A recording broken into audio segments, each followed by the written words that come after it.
Alright, so I'm gonna begin again. And this is not a lecture. I want this to be a back and forth. I'm trying to understand that one thing. The thing is, why do I know and why do other people know what they should do, but we still tend to not do the things that we know we should do? It's really because your brain isn't just following what you should do. It's predicting outcomes, weighing effort, and scanning for any discomfort. In short, if your brain thinks avoiding something feels safer or easier, it'll steer you away. So it's less about knowing and more about what your system predicts is worth it. So if the system predicts is worth it, we're talking about like the nervous system deciding what's worth it, because obviously in our heads we're deciding that it's already worth it, right? So why is it that when we're in our heads deciding that we already have this particular aspect that we want to go towards, it doesn't necessarily do that yet? Exactly. Your conscious mind says, I want this, but your nervous system is running an old survival algorithm. It's not asking what aligns with your goals, it's asking what keeps things comfortable, low effort, and safe right now.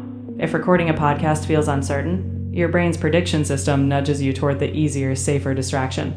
In short, you've got to shift those predictions over time if you want the action to feel worth it. So how do we actually make our nervous system actually gather that so that we can actually get to the position where we get the idea that we want to do something and then actually get towards that idea, like through the actions that we're doing, instead of just thinking about it and then not doing it? Well, you don't strong arm your nervous system overnight. You nudge it by creating smaller, doable actions with clear positive outcomes. When your brain experiences that a tiny step wasn't so hard, and maybe even rewarding, it updates its prediction. Over time, that makes the bigger action feel less like a threat and more like something that's worth doing. So if we come up with something that we wanted to do and we are not actually getting ourselves to do it, that's basically because the jump to doing it feels like it's not worth doing it to our nervous system. Like we think it's worth doing and we know we should do it, but our nervous system is basically predicting that we're not gonna find a reward behind it because of what's going on. Exactly, your brain's running a behind-the-scenes equation. If something looks too effortful, uncertain, or risky, it downplays the reward. You consciously know it's worth it, but that deeper system is discounting it. To shift that, you need to give your brain small, achievable wins that show the effort is actually manageable and the reward is real. Over time, that's how you recalibrate those predictions and get yourself to act. But why is it that the idea doesn't do that to the nervous system? That's what's really weird about it, because let's say I wanted to go to the gym, but somehow I still don't do it. Like, I know going to the gym is healthy and all that stuff. That's one example. And we still don't get ourselves to go to the gym. Why isn't that when I know that I should go to the gym and I understand that that's healthy, that the nervous system doesn't basically get that information and just utilizes it to see it as the reward that it should be receiving? Because your nervous system isn't swayed by logic or long-term benefits. It's wired for immediate survival and comfort. It cares about right now, how much energy it'll cost today, how discomforting it'll be now, and whether there's any immediate risk. The idea of being healthy in 6 months isn't a strong enough signal today. You have to show it immediate bite-sized wins, like, hey, after the gym I feel great today, or this first step is easy. When it predicts that, it starts leaning in. So what's happening in the nervous system when it's predicting while you're not going to the gym and you know you should be going to the gym? In that moment, your nervous system is weighing the immediate. It predicts effort, maybe it'll be tiring or uncomfortable. It predicts some threat, maybe failure or awkwardness. And it downplays the reward because being fit eventually doesn't feel immediate. Instead, it predicts that staying on the couch is effortless, safe, and maybe even slightly rewarding now. That prediction wins unless you teach it otherwise with small, positive, immediate steps. So what would that look like? Let's use another example, and then let's tie this whole situation to it so that we can actually kind of grab the idea there. Because right now, if we grab, like with the gym, it's a perfect example, because a lot of people have been in that situation where you know you should go to the gym but you don't. So maybe let's grab another idea and put this information towards that so that we can actually grasp what's going on within that, so we can get a more elaborate situation going on, so we can almost utilize that to our advantage.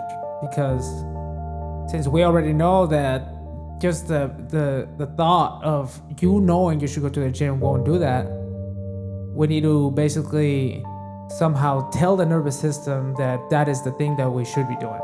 So let's work through that. All right, let's take a different example. Imagine you want to start a creative project, like recording a podcast episode, but you keep putting it off. Your brain predicts it'll require effort, that maybe it won't be good enough, or that it won't get attention. So the threat of wasted time or failure outweighs the uncertain reward. Instead, break it into something tiny, like recording a 30-second voice memo just for yourself. If your brain experiences that as easy and maybe even fun, it updates its prediction. Repeat that with slightly bigger steps. Over time, your nervous system starts trusting the process, and the reward feels real. That's how you shift the pattern. Okay, so what we're actually trying to do is get the nervous system to predict a different situation instead of predicting what it usually predicts. That's what we're really trying to do in this case. You nailed it. It's all about updating those predictions. You're teaching your nervous system that what once felt effortful, uncertain, or even threatening can actually be manageable and rewarding. So instead of fighting the old pattern with willpower, you're giving it new experiences until it predicts the gym or the podcast or whatever as something worth doing now. So what is like a, let's say, an easy way that actually gets you the results in those matters? So if we're trying to get ourselves to basically do the things that we want to do and we're not doing that, how do we actually get ourselves in the position where we do those things like actually consistently? You make it ridiculously easy at first. Shrink the task until it feels almost laughably doable. Want to go to the gym? Start with just putting on your gym shoes. Want to start a podcast? Just set up the mic and record anything for 1 minute. When you succeed at these tiny steps, your brain gets a hit of, hey, this wasn't so bad, and the predictions shift. Once that pattern builds, you add a little more. The key is consistency, not intensity. Over time, your nervous system learns that this stuff is not only doable, but actually rewarding. So that's why that thing that a lot of people talk about, where it's just you're improving 1% a day at a time. That's why that is so prevalent in a lot of things, where you basically just do the thing. Eventually, your body is like, okay, this feels actually rewarding, and then you just end up doing it over and over again. But even let's say, for example, like if you record the voice memo or you put on your shoes, that sometimes doesn't feel rewarding. So what can we do about that situation? In that case, you need to consciously attach a reward. Right after the small action, pair it with something genuinely pleasant, like a favorite song, a short break, or a little treat. You're teaching your brain that this small step leads to something enjoyable. Over time, the brain starts associating the action with that good feeling. Once that pattern sticks, the action itself becomes intrinsically rewarding. It's all about reinforcing that tiny win, so it starts feeling like progress. Okay, so since you said intrinsically rewarding there, that means that we need to somehow get the reward acknowledgement from the nervous system to be something that feels internal instead of external. Because if you're waiting for the external validation or reward, you might not get it, so then the reward seems lowered, right? Then the effort might be high. Is that what that's what you're getting at? Exactly. You want to teach your brain that the reward is in doing the thing itself, not some distant outcome. If you wait for big external payoffs, like praise, success, or perfection, you'll keep stalling. Instead, you build internal rewards by appreciating small, immediate wins, like the sense of progress or the feeling of accomplishment. Once your system predicts that even a small action gives you a sense of satisfaction, the effort-reward balance shifts, and you'll take action more easily. So how do we get the internal intrinsic motivation that you're talking about? How do we actually make the nervous system see that as a reward? Where sometimes because sometimes it's not as easy as you're making it out to be. Sometimes the reward is mainly from external stuff. So how can we get the brain to see the reward from inside, or the feeling that you're doing better within, so that it feels like you're actually moving forward instead of having to check on the external to see how that's actually moving? It starts with noticing what feels good about the process itself, not just the outcome. After you take even a small action, pause and check in with how it feels, whether it's the satisfaction of starting, a sense of progress, or even a little pride.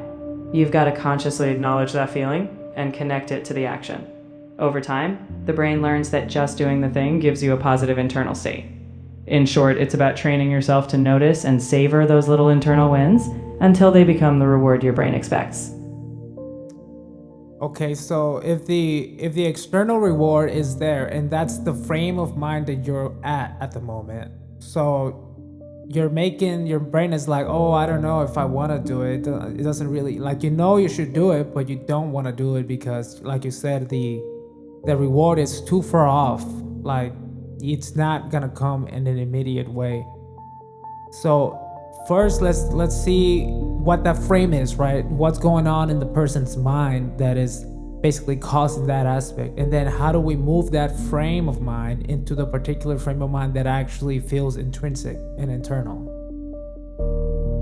So that initial frame is a classic delay discounting trap. Your brain devalues future rewards because they feel abstract and distant. What's happening is the brain's looking at the payoff and saying, that's too far away. To shift it, you need to bring the reward closer to now. That means breaking things down into smaller, achievable steps that give you a sense of progress today.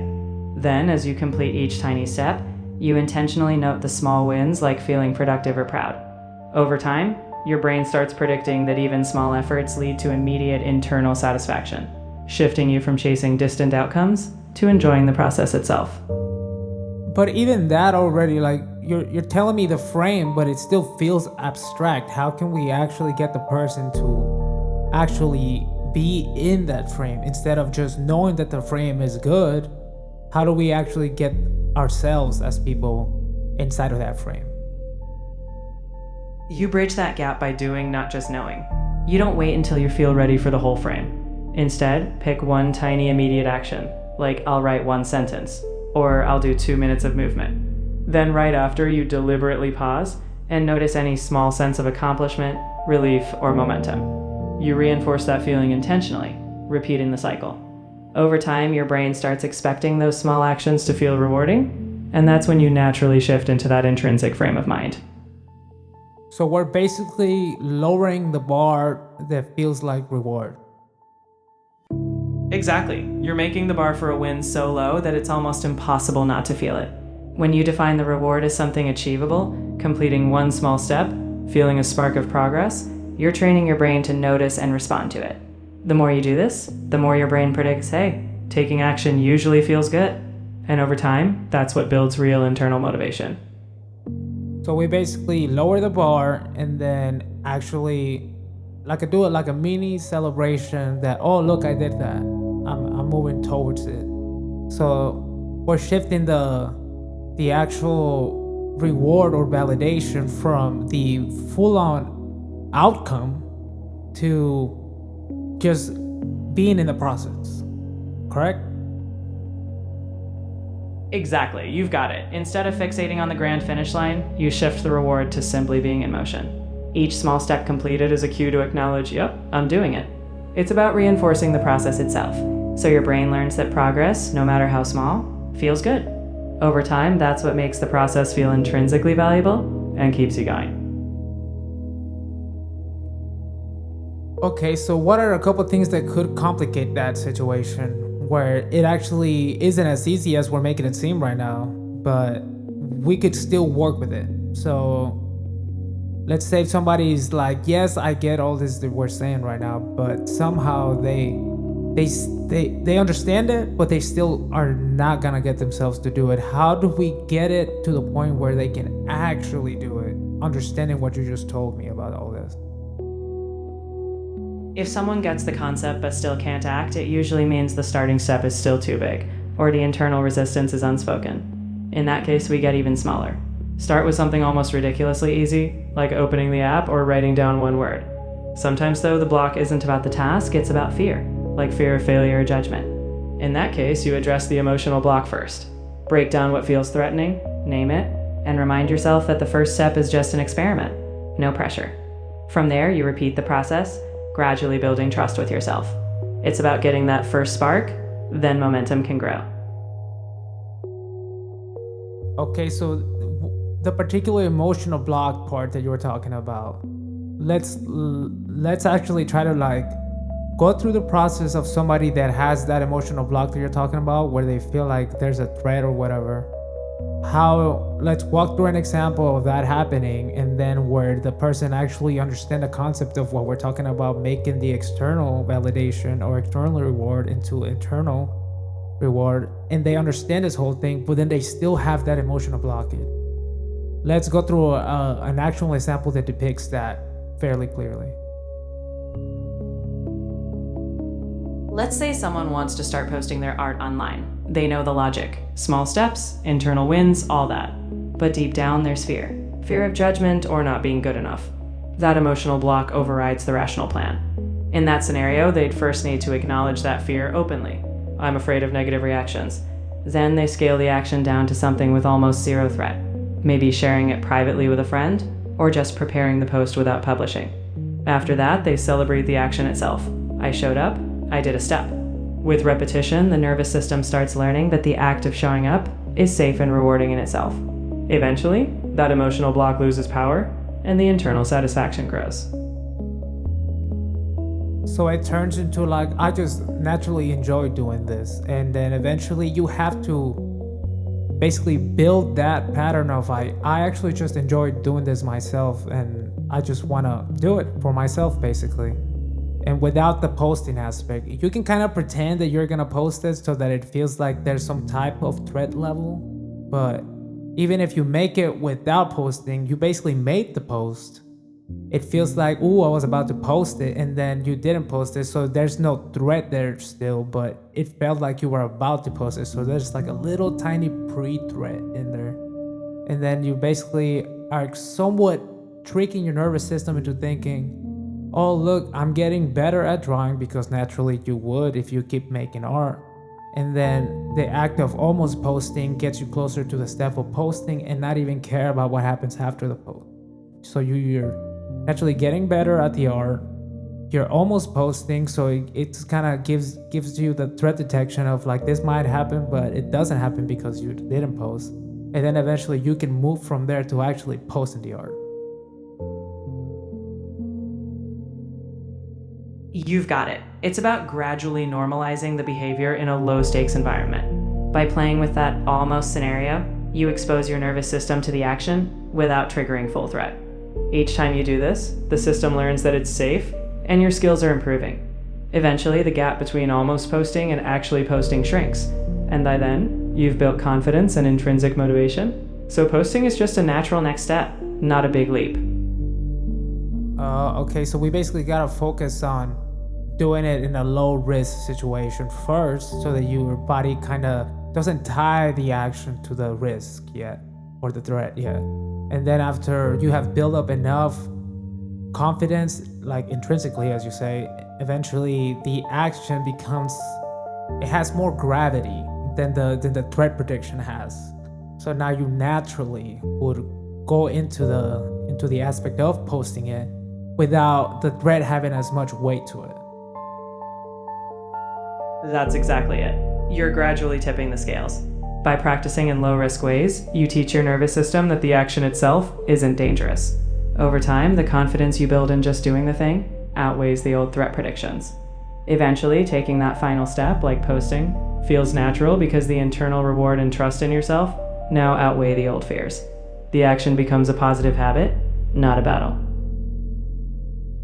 Okay, so if this was, let's say, the day one of understanding this kinds of situations, so just understanding aspects of ourselves in this aspect, what would day two look like? Since we learned everything you just mentioned right now, and we just wanted to know more about these kinds of things, what would day two of this would look like? We're not gonna actually go over day two right now. I'm just seeing like if we had like a quick preview of what day two would be, naturally from understanding what you just said to just gaining more clarity towards that situation. What would day two be as a preview here? If day one was understanding why we avoid certain actions and how to shift reward, day two would dig into why insight alone doesn't fix behavior. We'd explore resistance, how your brain defends old patterns. Day two would focus on understanding friction, spotting the subtle internal blocks, and learning how to work with them. In short, day one is seeing the system, day two is understanding why seeing it isn't enough, and how to move forward anyway. Okay, sounds good. We're gonna stop here and then we'll start it to another day. Sounds good. Thank you. And then just let's go give a quick summary of what we just basically figured out and what actually we just explored a little bit, and then I'll come back another day and then we'll go over day two. So give a quick summary now. Alright, in a nutshell, we uncovered why we often don't act on what we know we should do. It's not about willpower, it's about your brain predicting effort, reward, and threat in the moment. We talked about shrinking tasks, celebrating small wins, and shifting your focus to the process rather than a distant outcome. We also touched on emotional blocks, like fear of judgment, and how to work through them in low-risk steps. The big takeaway is that you rewire your brain by stacking tiny positive experiences until action feels natural and rewarding. Day two next time would be about why knowing isn't enough and how to handle that resistance. But for now, you've got your day one map. Let it simmer, and we'll pick it up from there. Sounds good. Perfect. Whenever you're ready to pick up again, we'll dive deeper. Until then, you've got plenty to chew on.